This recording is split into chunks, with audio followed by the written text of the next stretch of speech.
Meaning of imagery. Imagery. Imagery. Imagery.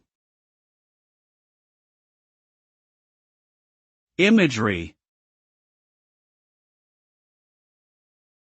Imagery refers to the use of descriptive or figurative language that creates mental images in the reader's mind. It involves the use of vivid, sensory details and appeals to the reader's senses of sight, sound, smell, taste, and touch. The purpose of imagery is to create a more engaging and immersive experience for the reader, allowing them to better understand and connect with the subject matter. In essence, imagery is a powerful tool that writers use to bring their words to life and make their writing more evocative and memorable.